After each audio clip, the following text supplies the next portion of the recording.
우찌무라 간조전집 제10권 제31부 국가 두 번째 녹음. 기도드리고 녹음하겠습니다. 주님 은혜를 감사드립니다. 하나님 아버지, 주님께서 이 귀한 우찌무라 간조 선생님 책을 읽게 해주신 은혜를 감사를 드립니다. 초기 일본 기독교계에 외국 선교사들이 난무하던 시대에 그 귀한 복음의 깨달음을 자기 국민들을 위해서 쏟아놓으신 귀한 신앙의 선각자의 깨달음을 읽을 수 있어서 감사를 드립니다. 귀한 내용 너무 아까워서 리딩해서 유튜브에 올리고 있습니다. 우찌무라를 사랑하고 하나님을 사랑하는 백성들 중에 한 형제, 한 자매라도 이 귀한 선각자의 사상을 배우는 분이 생겼으면 좋겠습니다.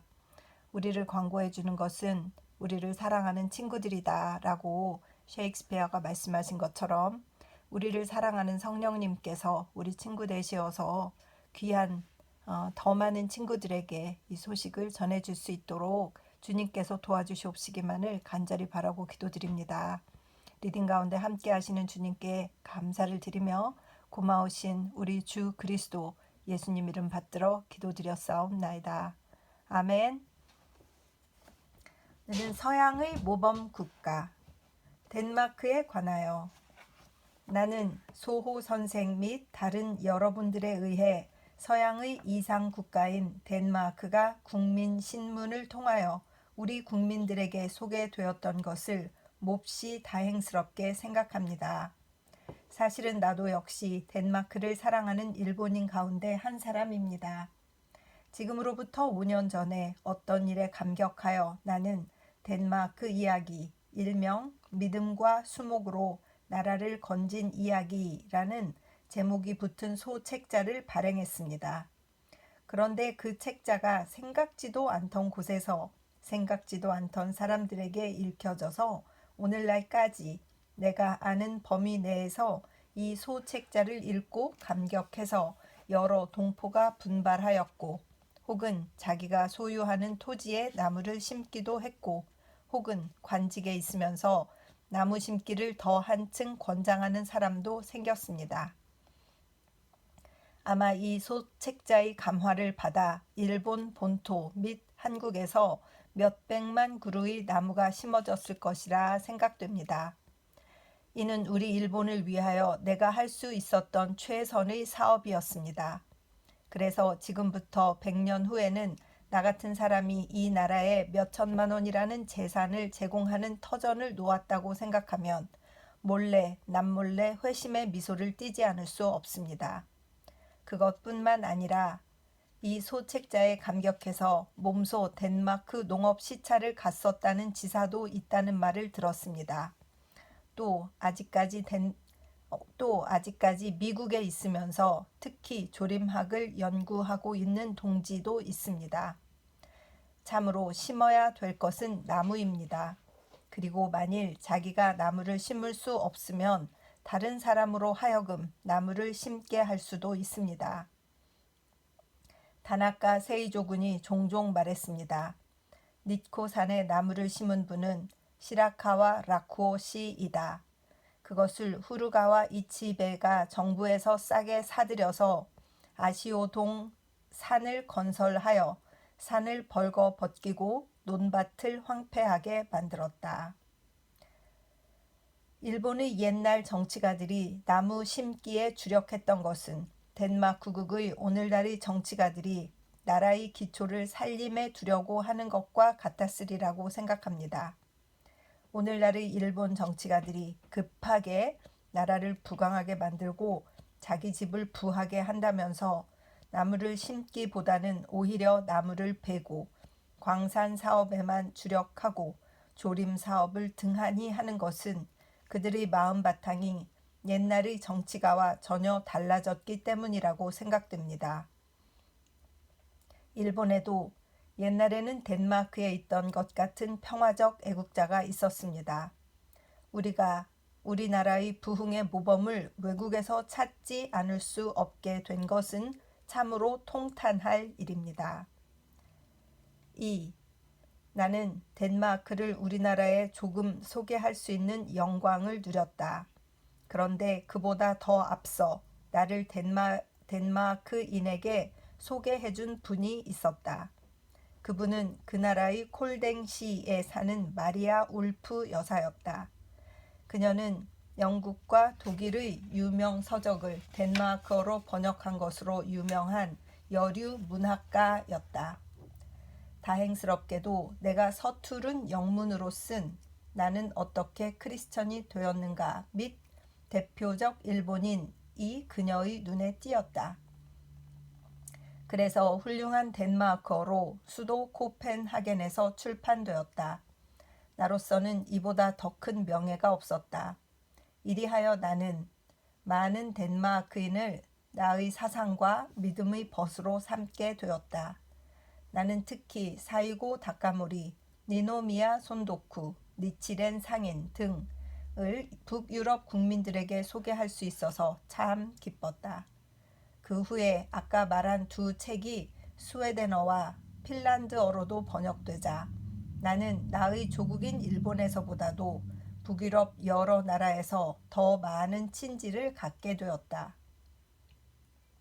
일본인이 덴마크를 그리워하기에 앞서 덴마크인이 일본을 그리워하고 있으며 일본인이 덴마크를 알고 있는 것보다도 훨씬 더 덴마크인이 일본을 잘 알고 있다고 나는 믿는다.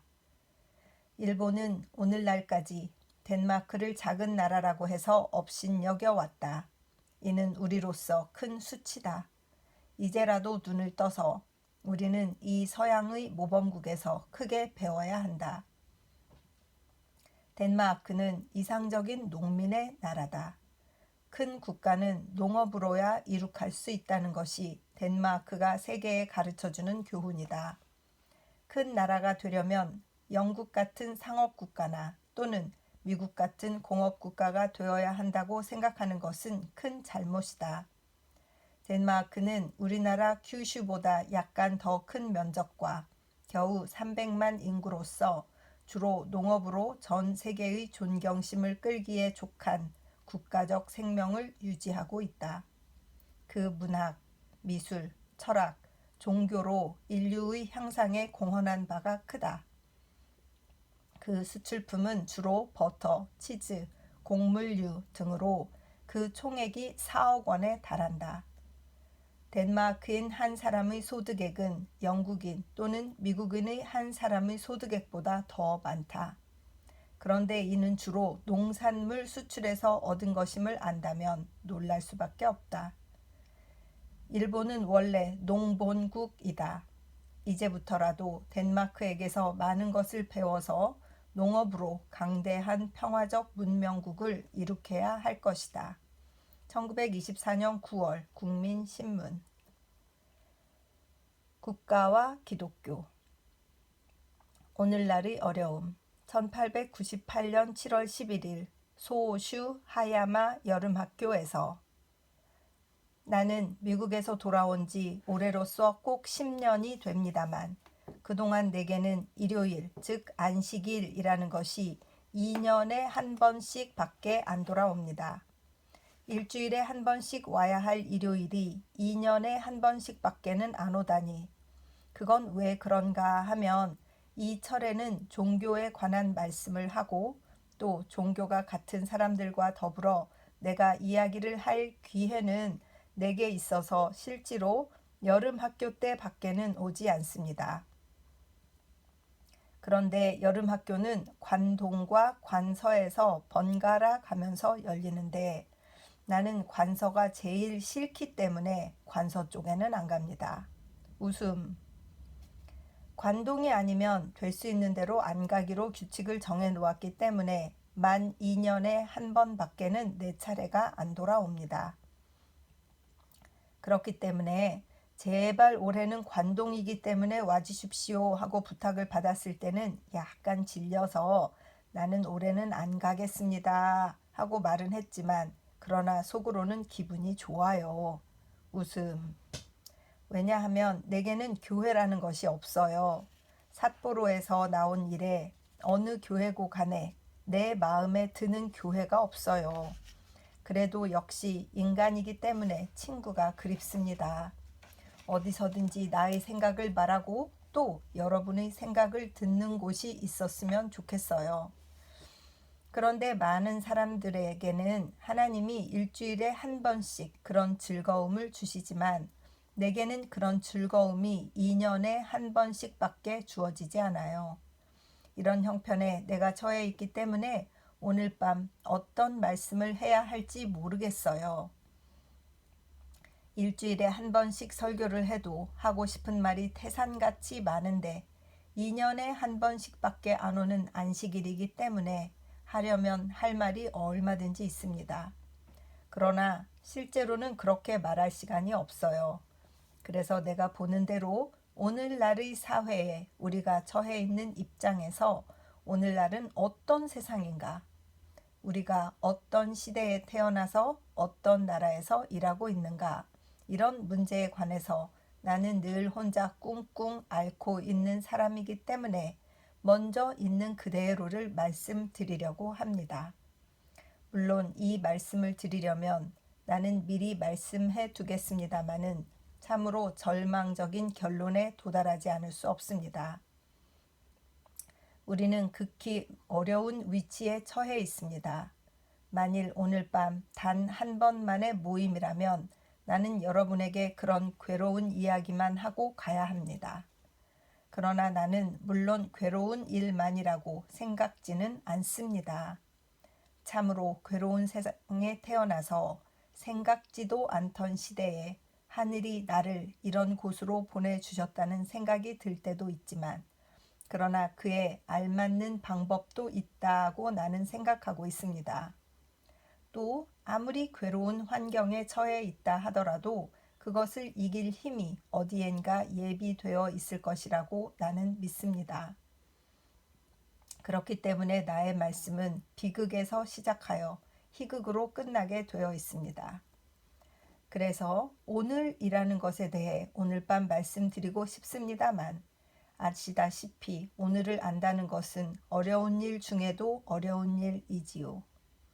이런 어려운 문제는 정말 드물어요. 자신을 안다는 것이 제일 어려운 문제이고 남을 안다는 것이 쉽다는 말과 마찬가지로 과거를 아는 것 혹은 미래를 아는 것은 그다지 어렵지 않아요. 마치 외국인이 일본을 보았을 때 공평한 입장에서 보게 되고 또 우리가 외국을 볼 때 외국인이 보지 못하는 것을 볼 수 있게 되듯이 과거와 미래는 보기 쉬운 점이 있어요. 그렇지만 우리가 살고 있는 오늘과 이곳을 아는 것은 어려워요. 그러나 또한 이것보다 더 중요한 문제는 없어요. 과거의 일은 우리가 역사적으로 또는 참고적으로 배울 수 있지만 그러나 만일 누가 우리는 오늘 어떤 세상에 살고 있는가 그리고 여기서 어떻게 처신해야 되는가를 가르쳐주는 사람이 있다면 우리는 어떻게 해서든지 그것을 배우고 싶어 해요. 나는 아침마다 일어나면 제일 먼저 플라톤, 아리스토텔레스, 바울, 요한이 쓴 것을 읽어야 되겠는데 사실은 내 집에 있는 서생이 알고 있지만 내가 아침에 일어나서 제일 먼저 읽는 것이 무엇냐 하면 역시 신문입니다. 왜 신문을 읽는가? 오늘을 알고 싶어서지요. 누가 내각을 조직했다 하는 일 따위는 시시한 일이긴 하지만 그래도 역시 알고 싶어요. 옛날 전쟁에 넬슨이 이겼다든가 혹은 그가 스페인 함대를 서인도에서 축출했다는 것을 읽는 것도 재미있어요. 그러나 그 재미는 샘프슨 장군이 산디에고 항구 밖에서 스페인 함대를 무찔렀다고 하는 것에 비하면 100분의 1도 안 돼요. 우리에게는 오늘만큼 중대한 문제는 없어요. 오늘을 아는 것은 과거를 아는 것처럼 쉽지는 않아요. 그러나 이에 관해 다소나마 공평한 생각은 하고 있습니다. 어느 시대건 간에 괴롭지 않은 시대는 없었을 것이라고 생각해요. 100년 전에 태어났던 사람이나 300년 전에 태어났던 사람이나 그 시대에 처해 살면서 그 시대의 책임을 지고 있었기 때문에 물론 그 시대 나름의 고난은 틀림없이 있었을 것입니다. 그러나 과거 역사와 오늘의 현실을 될 수 있는 대로 공평하게 보면 19세기의 마지막인 오늘날이 18세기의 마지막보다도 더 어려운 때라고 말할 수밖에 없겠어요. 100년 전의 문명국 사람이 세상을 어떻게 보고 있었는가 하면 마침내 프랑스 혁명 때인데 유럽은 정말로 처참한 지경에서 무엇이든 파괴하던 시대였어요. 그 점에 있어서는 우리 쪽이 더 행복한 자리에 있는지도 모르지요. 물론 전쟁도 있기는 했습니다만 프랑스에서처럼 모든 강대국이 한 덩어리가 되어 포격을 한다거나 그런 일이 우리에게 없는 것만은 사실이지요. 그러나 우리가 그 당시의 프랑스인, 영국인을 부러워하는 것 한 가지가 있어요. 그게 무엇인고 하면 18세기 마지막 때의 사람들에게는 확실히 앞이 내다 보였어요. 아니, 확실히 보이지는 않았다 하더라도 그들은 보인다고 생각하고 있었어요. 즉, 목표가 정해져 있었기 때문에 정말 행복했었단 말이지요. 워즈워드는 프렐루드라는 그의 시 속에서 18세기 마지막의 사람들에게는 인생 그 자체가 소망이다. 즉, 오늘날 살아있는 것이 낙원이다. 이 세상에서 인간이 할 수 없는 것은 하나도 없다고 말했어요. 물론 이런 확신이 있었기 때문에 프랑스 혁명 같은 굉장한 일을 했던 것이지요. 그런 확신이 없는 자와 비교해보면 그들은 참으로 행복한 사람들이었다고 생각합니다. 오늘날 우리들의 모습과 18세기 마지막의 프랑스인 영국인들의 모습은 그 점에 있어서 분명히 다릅니다. 그들은 전쟁을 했지만 목적이 뚜렷이 서 있어서 했던 것입니다. 그러나 오늘날은 목적이란 것이 하나도 없어요. 우리가 어떻게 될까 하는 것은 큰 문제입니다. 이것은 반드시 일본만 그런 게 아니지요. 서양 여러 나라에서도 옛날의 종교적 관념이나 철학적 사상은 다 사라져버리고 모든 사회 제도는 기초부터 흔들리고 있어요. 흔들림과 동시에 앞이 안 보이게 되었어요. 이제부터 어떻게 되어갈 것인가 하는 의문이 사람들의 가슴 속에 가득 차게 되었어요. 이 점에 있어서는 18세기 말의 사람들 편이 우리보다도 행복했었다고 보아야겠지요. 이와 같이 뚜렷하게 앞이 내다 보이고 인간이 해야 할 일을 알고 있었다고 하는 것은 참으로 우리로서는 부끄러운 일이지요. 개인뿐만 아니라 사회 전체가 하나의 큰 목표를 향해서 나갔다고 하는 사실이 참으로 부러운 일입니다. 비교해 보기 위해서 거기서 다시 100년을 거슬러 올라가 보면, 즉 17세기 말의 형편을 생각해 보면 17세기 중엽에 유명한 웨스트팔리아 평화 조약이 체결되어 30년 전쟁의 마무리를 지었고 네덜란드, 프랑스에서는 종교 개혁이 시작되어 다사다난했던 시대였지요. 그런데 그 시대의 사람들에게도 역시 하나의 큰 목표가 있었어요. 그것이 무엇인고 하니 political liberty, 즉 정치적인 자유를 획득하겠다는 것이었습니다.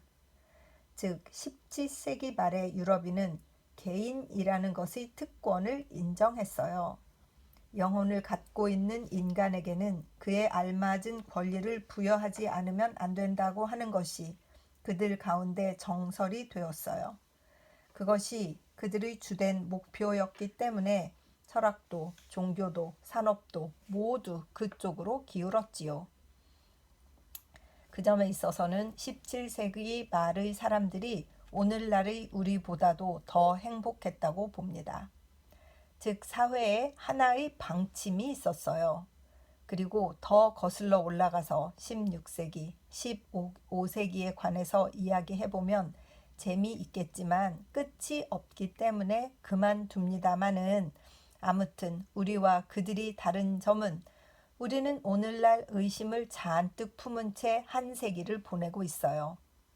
그들은 과연 오늘날 우리가 볼 때에는 우리만큼의 지식도 없었고 그들의 생각은 잘못된 것도 있었겠지만 아무튼 그들에게는 하나의 ruling idea가 있었어요. 즉 그들을 지배하는 사상이 있었기 때문에 그들은 그 사상에 지배되고 있었어요. 서양의 속담에 Happy is a man that has a bias 라는 말이 있습니다. 즉, 한 경향을 가진 사람은 행복하다는 뜻입니다. 경향이 없어 어디로 가야 할지 모르는 사람처럼 불행한 사람은 없습니다. 그와 마찬가지로 하나의 이상을 가지고 있는 시대는 행복합니다. 이상이 없는 시대는 불행한 시대입니다. 오늘날을 어떤 시대냐고 말한다면 이상이 없는 시대랄 수밖에 없겠지요. 아무도 우리에게 분명하게 시대의 흐름의 방향을 말해주는 사람이 없어요. 문명 세계를 움직이는 이상이 조금씩 내다 보이는 것 같이 생각되긴 하지만 그것은 아직 소수의 사람을 움직일 따름이고 프랑스 혁명 때처럼 세계 인민 전체를 움직였던 그런 이상은 아니지요. 이런 시대에 우리가 태어났기 때문에 거기서 나오는 우리들의 어려움이라는 것은 종종 우리가 우리를 불쌍하게 여길 정도이지요. 지금 어느 나라 사람이든지 누가 내게 가야 할 길을 제시해 줄까 하는 간곡한 소원이 있어요. 그래서 우리가 미국 같은 데를 가보아도 이런 신음소리가 안 들리는 곳이 없어요. 그들은 누가 새 이론을 편다고 하기만 하면 온갖 수단을 다해서 그 사람에게서 새 이론을 듣고 싶어 합니다. 우리 일본인이 가도 마치 하나님이 일본인에게 특별한 사상을 주시기라도 한 것처럼 생각하고 자꾸 우리의 말을 듣고 싶어 합니다. 사실 스웨덴보르그라는 철학자는 그런 생각을 가지고 있었어요. 일본이라고는 말하지 않았지만 나는 스웨덴보르그의 설을 잘 연구해본 사람에게서 들었는데 그가 강론한 말 가운데 지구 표면에 언젠가는 아직까지 문명국 사람들이 모르고 있는 국민이 나타날 것이다. 그런데 그 국민은 유럽인들이 꿈도 못 꾸던 사상을 가지고 세상에 나타날 것이라는 말이 쓰여져 있다는 것입니다. 언젠가 내가 스웨덴보르그의 한 신자와 만났을 때 그는 말하기를 아마 일본이 그 나라가 아닌지 모르겠다.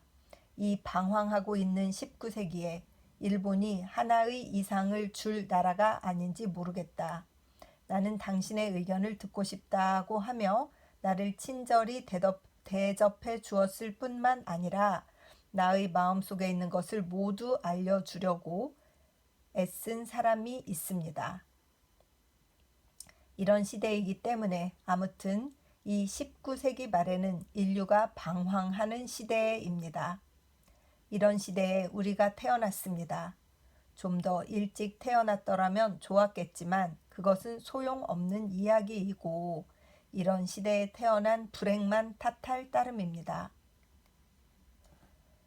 시대는 그런 시대라 치고 다음은 우리의 위치를 생각해 보고 싶어요. 우리는 모두 일본인으로 태어났어요. 이런 어려운 시대에 일본이라는 나라에 태어났습니다. 그런데 일본이라는 나라가 어떤 나라인가 하는 것은 문제가 너무나 명백하기 때문에 여러분에게 말할 필요조차 없습니다. 일본이라는 나라는 일본이라는 나라다 하고 대답을 끝내야 할지 모르겠어요. 그러나 이를 세계 전체의 입장에서 생각해 보면 일본은 결코 이해하기가 쉬운 나라가 아니라는 것은 잘 알 것입니다.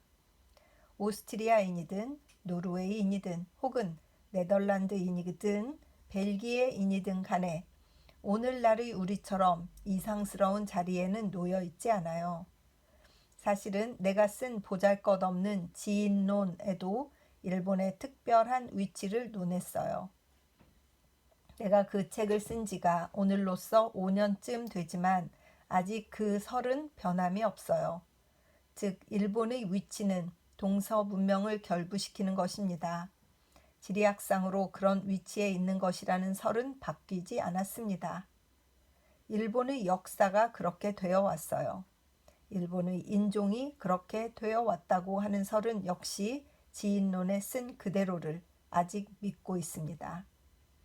일본은 가장 큰 대륙과 가장 큰 대양 사이에 있기 때문에 그 기후가 세상에 둘도 없는 거센 기후입니다. 일본의 기후라는 것은 타이완에서 센다이까지, 즉 북위 40도에까지 걸쳐 있어서 어느 점에서는 세계에서 이런 나쁜 기후는 아무 데도 없습니다. 마다가스카르가 나쁘다 또는 서인도가 나쁘다고 말하지만 나는 잠깐 서인도에 가본 경험이 있습니다만 거기 사람에게 물어보면 일본만큼 나쁜 기후는 아닙니다. 일본의 기후가 좋지 않다는 것은 외국인은 도저히 상상도 못할 정도입니다. 일본은 아시아 대륙, 즉 세계에서 가장 큰 대륙과 태평양이라고 하는 가장 큰 바다의 사이에 놓여 있습니다. 그러니까 공기의 격동이 심해요. 그러한 지리학상의 위치에 놓여 있음과 동시에 또한 두 문명 사이에 우리가 서 있어요. 즉 중국 문명과 유럽 문명 사이에 우리가 서 있어요. 그런데 이 일이 얼마나 우리를 괴롭히는가 하는 것은 우리가 피차 너무도 잘 알고 있습니다.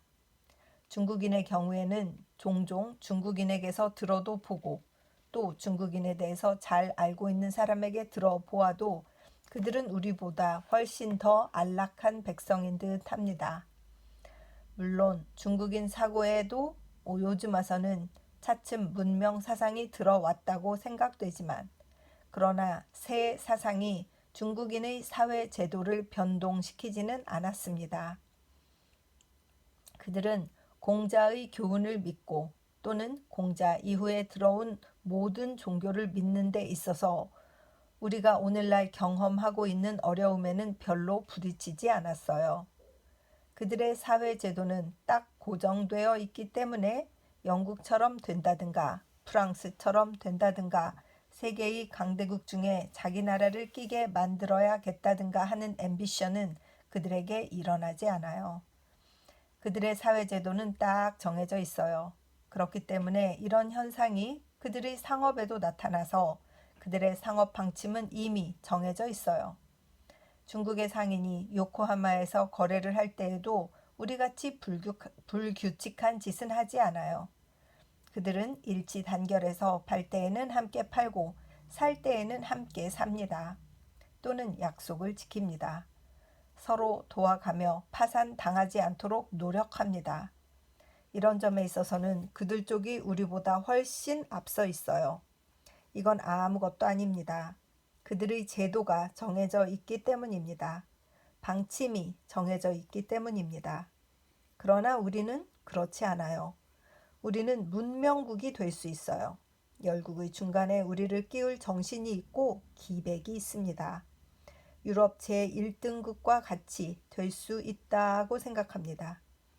이런 야심을 가지고 있기 때문에 그렇다면 일본인은 서양인과 같이 마음속에서부터 두뇌의 조직에 이르기까지 이런 욕망을 밀고 나갈 만한 역량을 가지고 있느냐 하면 그건 전혀 다릅니다.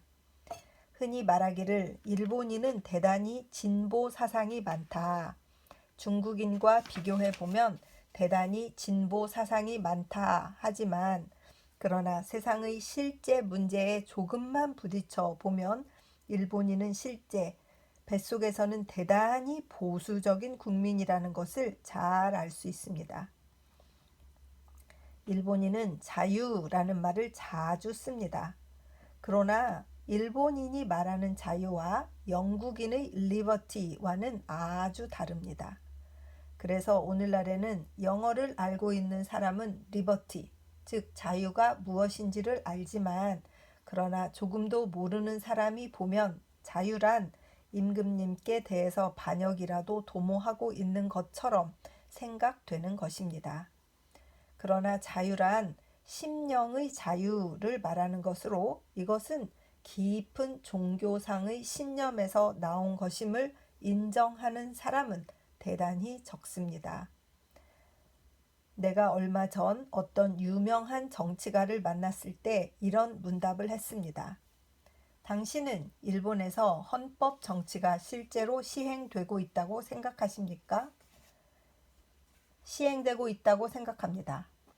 그러나 유럽에서는 자유를 기독교가 갖다 준 선물이라고 일반적으로 믿고 있습니다만 그것을 아십니까? 그것을 알고 있습니다. 그러나 기독교 이전에도 그리스나 로마의 헌법 정치가 시행되었습니다. 그건 다소 사실과 다릅니다. 오늘날 영국에서 시행되고 있는 자유제도라는 것과 기독교 이전의 자유제도라는 것은 그 근본이 다르지 않습니까? 오늘날 유럽에서 부르짖는 자유라는 것은 기독교와 역사적으로 깊은 관계를 갖고 있는 것임은 잘 아시겠지요? 그건 알고 있습니다. 그러나 일본인 가운데에는 기독교가 없지 않습니까? 기독교 없이도 오늘날의 자유 정체라는 것이 실제로 시행될 수 있을까요? 결국 이야기는 이것으로 끝나고 말았습니다. 이것은 우리 일본인에게는 대단히 중대한 문제입니다. 자유제도니 정당 내각이니 하는 그 기원은 참으로 중대한 문제입니다. 자유제도니 정당 내각이니 하는 그 기원은 개인적 자유, 즉 personal liberty라는 심령상의 대발견에서 비롯되는 것입니다. 자유란 영혼에 붙어 있는 것입니다. 이를 영어로 individual 라고 합니다. 즉 invisible 이라는 것, 나눌 수 없는 것, 즉 영혼이란 것은 사회학상의 유닛, 단위입니다. 여기에는 자유 선택과 이에 따르는 책임이 붙어 다닙니다. 오늘날 유럽에서 말하는 자유라는 것은 이 individual responsibility, 즉 개인적 책임이라는 데서 나온 것입니다. 유럽에서도 이 관념이 오늘날과 같은 것으로 굳어지기까지는 1800년이나 걸렸습니다.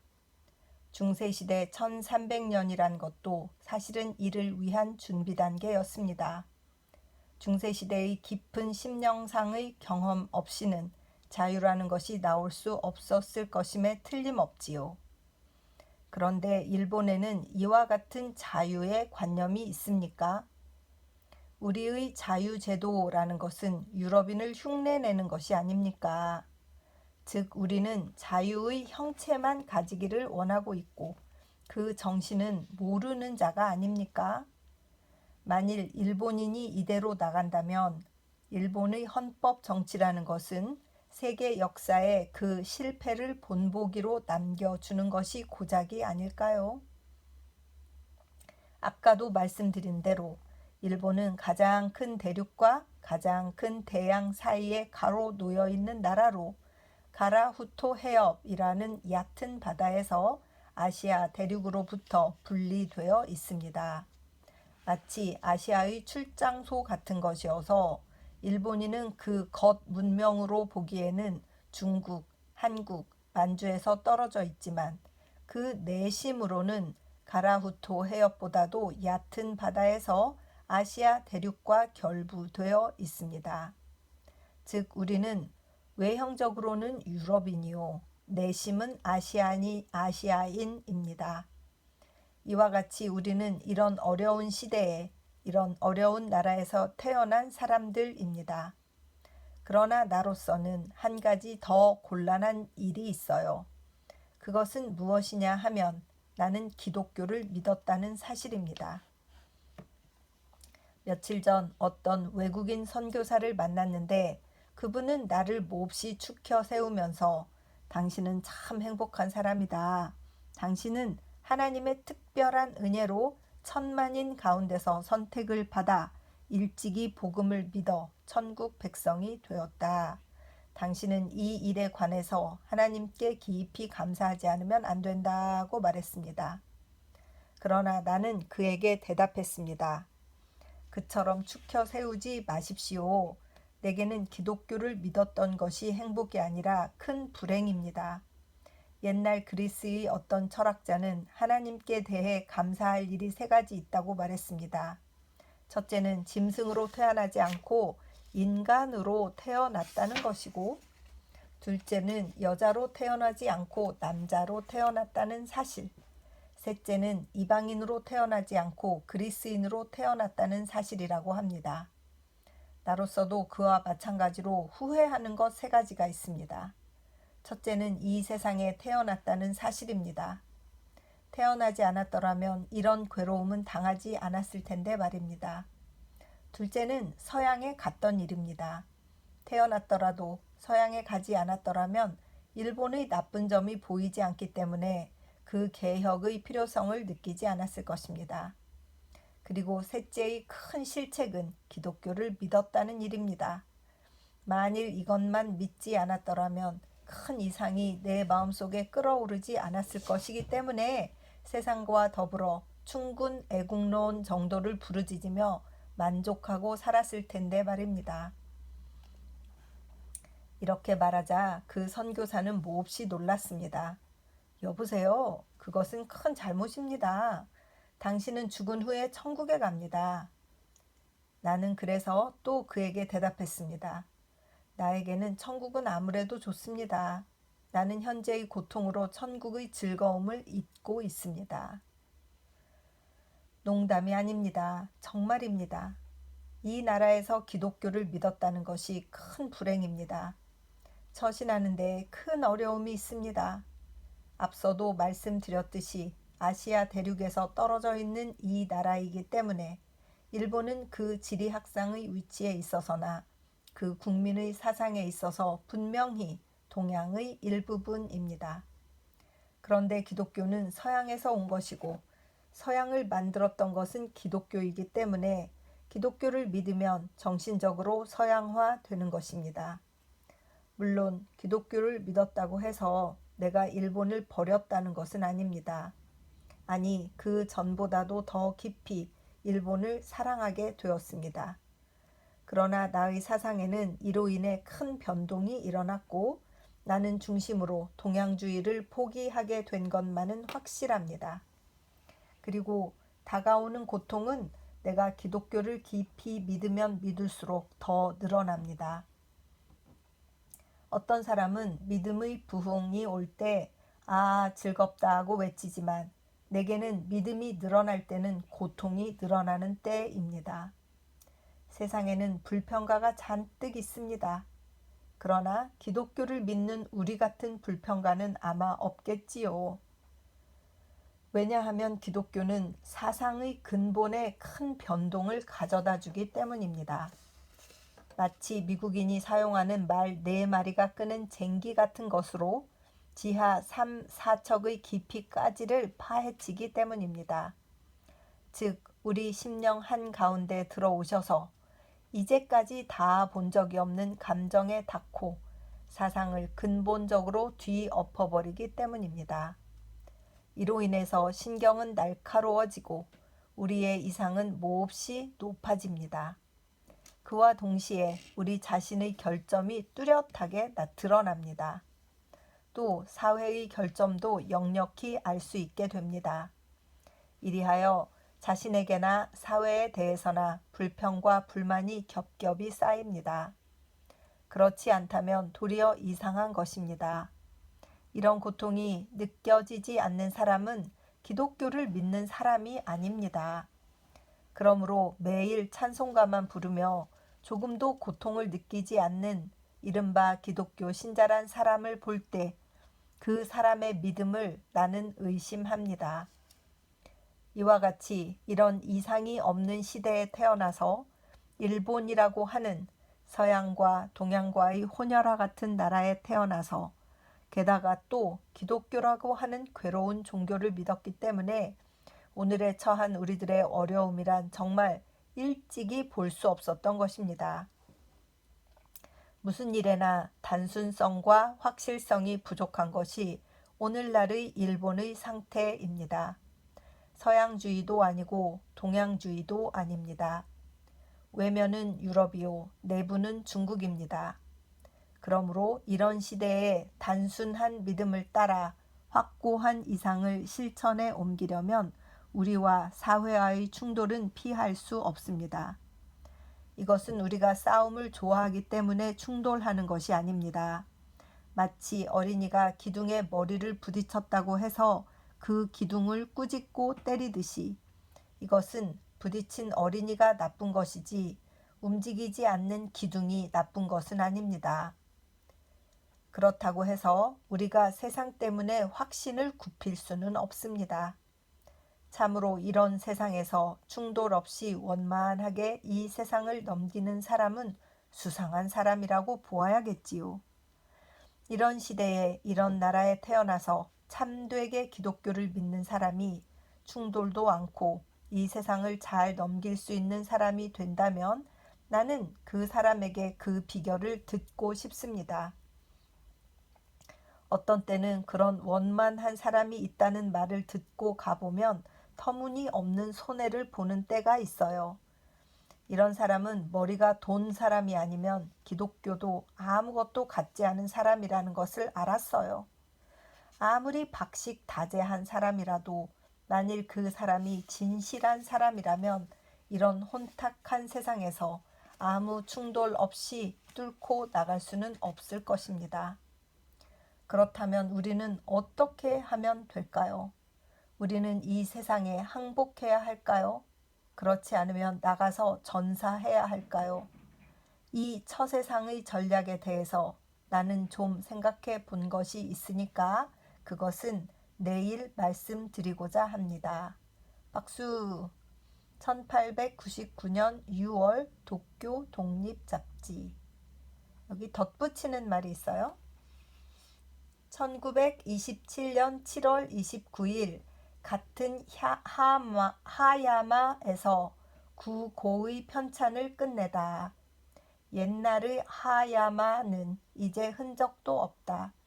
그 당시 3살이었던 내 맏아들 우찌무라 유우시는 이제는 성장해서 홋카이도 대학 교수다. 그런데 그의 딸이 지금 3살인데 지금 나와 이 하야마에 있다. 시대는 바뀌고 세상은 변한다. 그러나 하나님의 말씀은 변치 않는다. 일본의 어려움은 여전히 남아있다. 아니, 줄어든 게 아니라 오히려 더 늘어난다. 그러나 우리는 실망하지 않는다. 우리는 구원의 길을 안다. 지금도 옛날처럼 그것을 전파한다. 그리고 조용히 신문에 광고도 내지 않고. 그래서 오늘은 여기까지 그 하야마에서 여름 학교를 할 때 2번의 강의를 하셨나 봐요. 그죠? 그래서 첫 번째 강의 부분을 오늘 읽었습니다.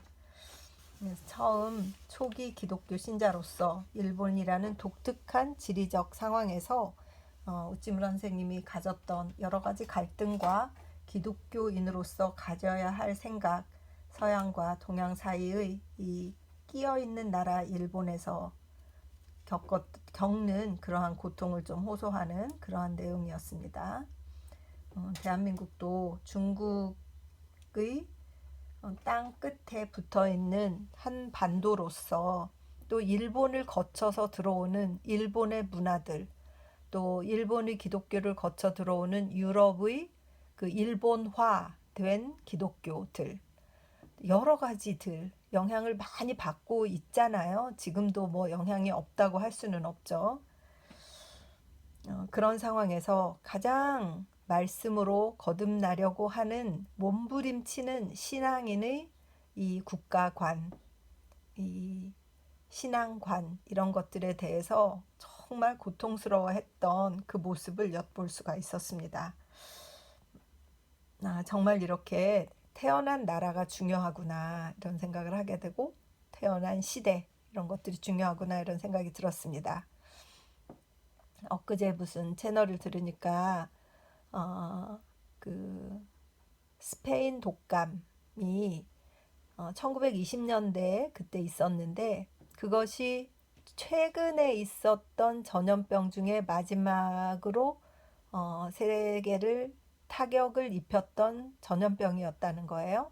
그래서 그것으로 이제 그 이후에 뭐 전쟁이 있었고 막 여러 가지 일들이 있었기 때문에 지금 현재 우리가 살면서 이런 코로나 같은 전염병이 이렇게 우리 앞에 닥칠 거라고는 상상도 안 했다는 거죠.